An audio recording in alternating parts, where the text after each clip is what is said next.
Mettons de l'électricité dans l'appartement abandonné de Pripyat. Notre guide Stalker a convaincu un garde de nous en fournir. Je ne dirai jamais qui. Ils vont nous laisser l'utiliser pour un prix raisonnable.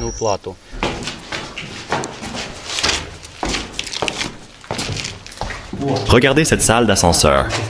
Tout est démonté ici. Regardez cette roue. Oh, ouais. Oh, il y a des roulements sympas ici. Ça sent la graisse. Si on veut réparer cet ascenseur, il va falloir s'accrocher. Passons à la suite.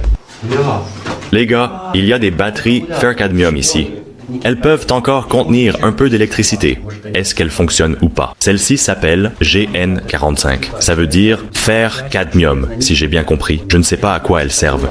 Écrivez si vous savez. Elles sont peut-être là juste pour l'alimentation de secours, peut-être. Celles-ci sont différentes. Oh mince, elle a 0,4 volts. C'est faible, mais peut-être qu'une des cellules est encore vivante. C'est 0,18 volts. Ce n'est pas suffisant pour charger mon smartphone, mais elles pourraient être utiles si on les recharge. Voilà la sortie sur le toit. J'y vais. Anton, fais attention. Sois discret. Maintenant, on peut nous voir de loin. Oh là là. C'est vraiment proche ici. Fais attention, il y a des bouleaux sur le toit. Comment ça a pu arriver? Allons-y. On ne veut pas se faire attraper, les gars. Alors on avance comme des ninjas. Faites attention ici. Je pense que cet endroit est tout. Simplement parfait. Regardez juste ce grand boulot sur le toit. Et il y a aussi un sapin également sur le toit et on est au 9e étage. Je suis content qu'on ait ce petit pilier électrique ici. Il a été installé ici pour la radio. Néanmoins, on va attacher ici un fil isolé d'une manière ou d'une autre, parce qu'un fil isolé ne fera jamais de mal à personne. Et en utilisant ces pylônes électriques, on va amener de l'électricité juste ici. Anton a apporté un testeur. Mesurons. Fais attention, Alex, et tiens-moi. Ils peuvent nous voir maintenant. Prends-le. Prenons le fil de terre. C'est bon. Maintenant, prends ce fil dans ta main et tire-le fort sur le côté. Ton objectif est de le tenir fermement, mais fais attention. Tiens-le bien et ne tombe pas. Donc, ça va être poussé fort ou quelque chose comme ça. Oui, de ce côté-là. Et voilà où je me tiens. Ce serait mieux. J'espère que je ne vais pas être électrocuté. Allons-y, t'inquiète pas, tout ira bien. Ça arrive. On a réussi. Attachez-le ici.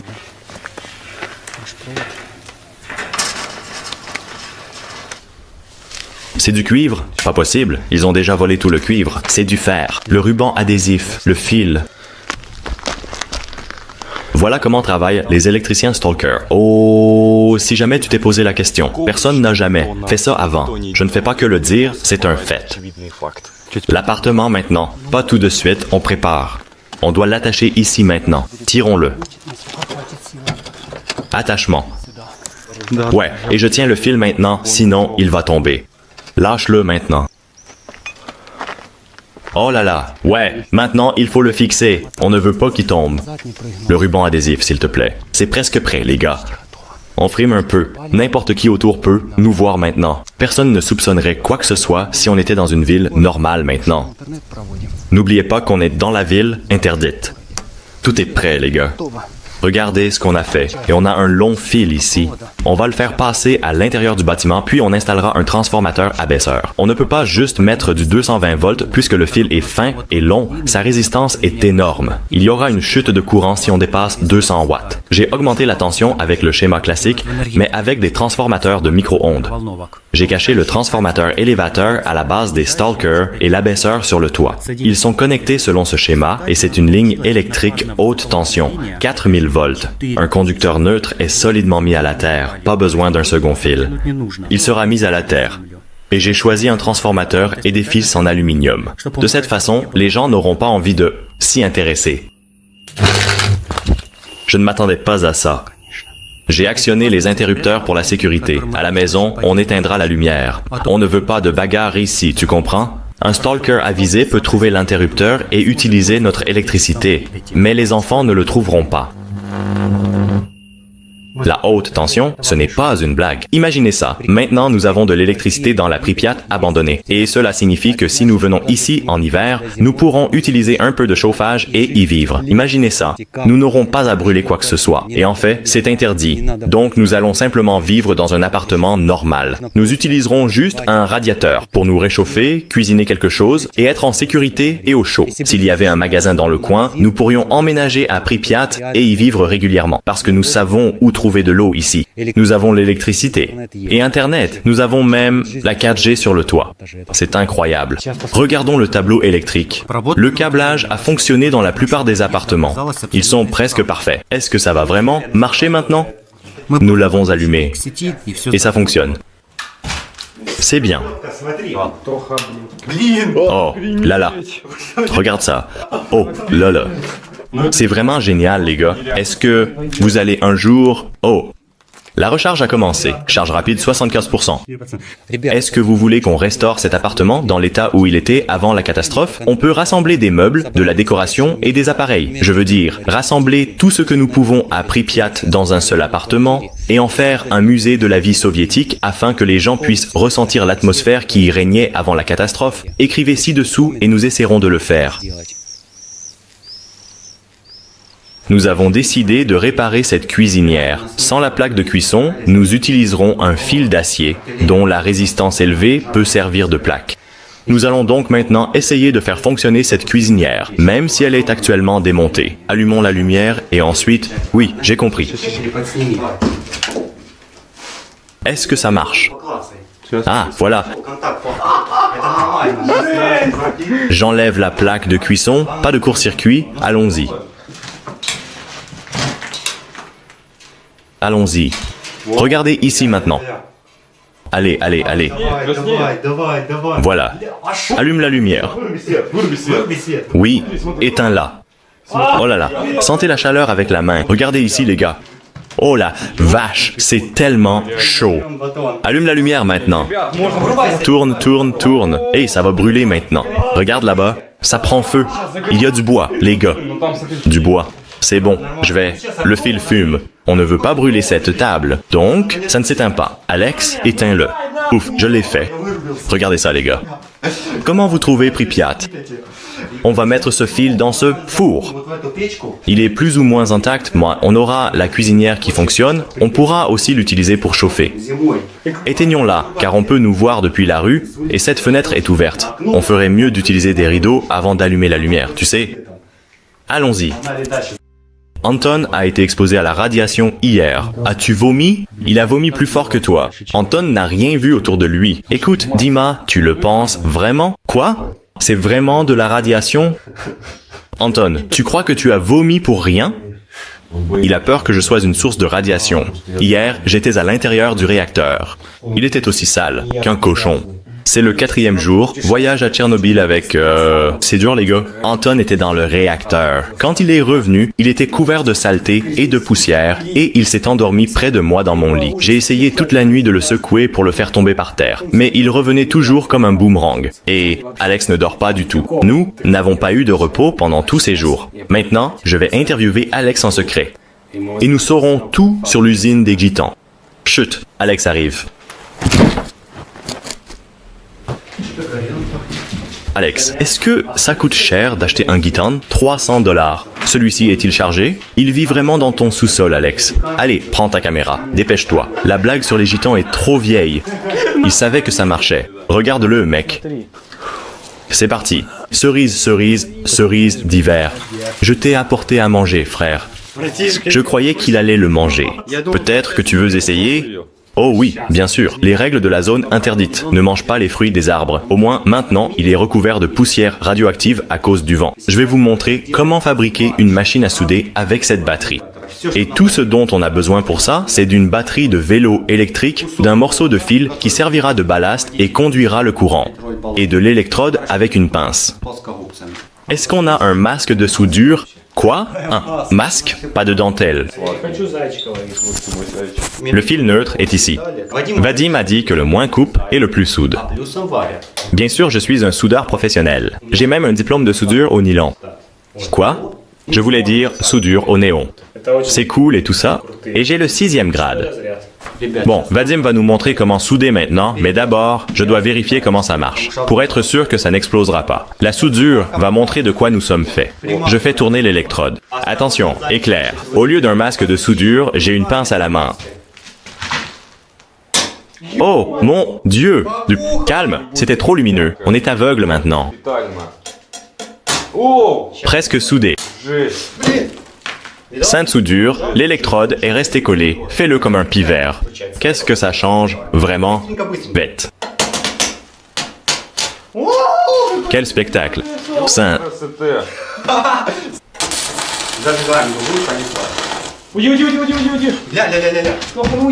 C'est bon. Maintenant, on peut se rendre compte de la puissance des batteries de vélo. Comme la batterie ne chauffe pas du tout, la soudure nécessite 4 kW. Continuons. Soudeur de 6e année ici. Va maintenant nous montrer l'art de la soudure avec une machine à souder faite maison. Surtout, ne laisse pas les électrodes coller. Il y aura une explosion si ça colle. Un court-circuit. Je crois que je le sais. Tu auras littéralement quelques secondes pour l'enlever. Allez, j'ai le niveau 6e. Comment je pourrais le toucher? On n'a pas appris ça à l'école de soudure. Prends-le avec tes mains, pas brûlant. Il en a vraiment peur. Et, tais-toi, s'il te plaît. Tiens la couronne avec ta jambe. Ça va se coincer. Qu'est-ce que tu fais? Tu y étais presque. Tiens-le. Oh là là! Ce n'est pas un cierge magique. Qu'est-ce que tu fais? Qu'est-ce qu'il fout? C'est coincé. Merde. Il a couru très vite pour s'éloigner de là. Qu'est-ce que tu étais en train de faire cuire? Tu filmais, Vadim? Non. C'était moi. Ma caméra a un décalage. Vadim a laissé l'électrode coincée. Au lieu de régler le problème, il s'est enfui. Et il y a eu une impulsion électromagnétique. Et tout ça a fini par éteindre la caméra. Vous venez juste de voir ce moment. C'était la dernière chose que vous avez vue. Le fil a brûlé. Anton a éteint le feu. Maintenant, il a fondu et collé à la batterie. Faites attention au courant. C'est là que ça a brûlé lors du court-circuit. J'éteignais le feu avec mes jambes. Tout était en feu. Et toi, Vlad, tu t'es enfui. Mais les gars, On recharge une caméra, une batterie externe et tout le reste en même temps à partir de ce réseau. Et c'est le principal avantage de cette tension. Elle est extrêmement puissante. Je peux allumer meuleuse. Ça marche. Anton, tu sais utiliser une meuleuse? Je peux. Coupe un morceau de ce tuyau, s'il te plaît. Tu es prêt? C'est parti!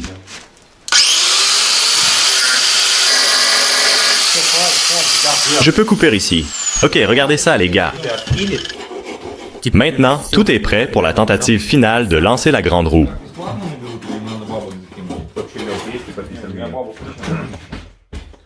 Mais Dima ne va pas s'arrêter maintenant. Il travaille dur. Les gars, on va chercher de l'eau maintenant. Anton et Dima vont chercher de l'eau. Pendant ce temps, nous allons nettoyer la pièce. Bonne chance à eux. On a trouvé de l'eau. Juste ici, à Pripyat. J'espère que les gars vont aimer ça. Alex, on a de l'eau. 4,5 litres, c'est ça? Essaye. Pas radioactif? Oui, c'est bon. Goûte cette eau. Oui, on va vérifier ça maintenant. Oh la vache, je ne fais pas ça. Quoi? Ça sent le marécage. C'est juste en cas d'urgence, les gars. Désolé. C'est pour faire bouillir?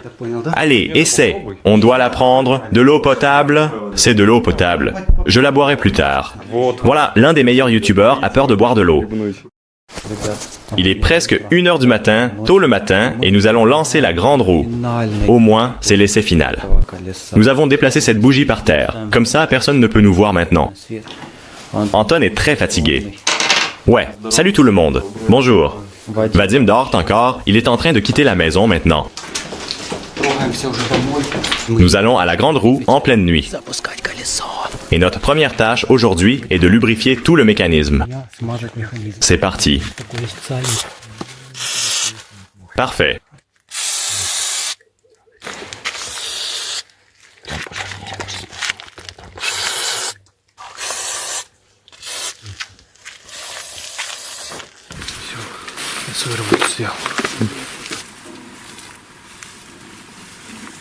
Les gars installent le vélo, ils l'emmènent jusqu'à l'arbre de transmission, c'est vraiment difficile à faire.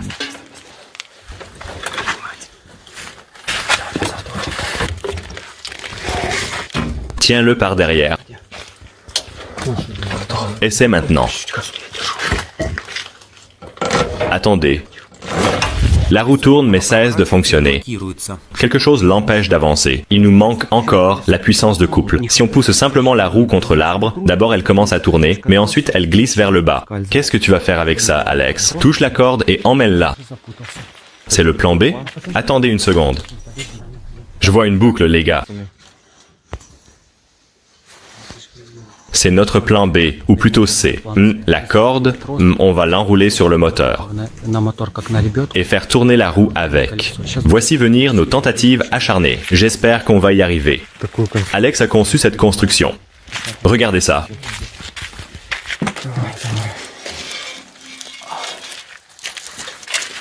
On ne sait jamais tant qu'on n'a pas essayé. On ne sait pas comment cette grande roue va tourner. À Pripyat, c'est le 3e jour. Elle continue de résister pour le 3e jour, les gars. Lâche-la maintenant. Une roue radioactive. La voilà qui part. Tu entends ça? Tiens-la. Elle repart en arrière. Elle avance, elle avance.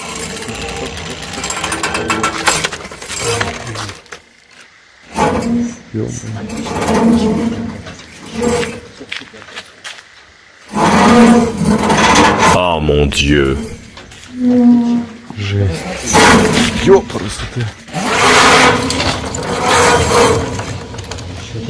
On doit enlever ce truc et attacher celui-ci, en haut. Je ne peux pas grimper là-haut. Ok, je vais l'attacher là-bas. Hey, détends un peu le câble. Le plomb gêne-t-il son mouvement?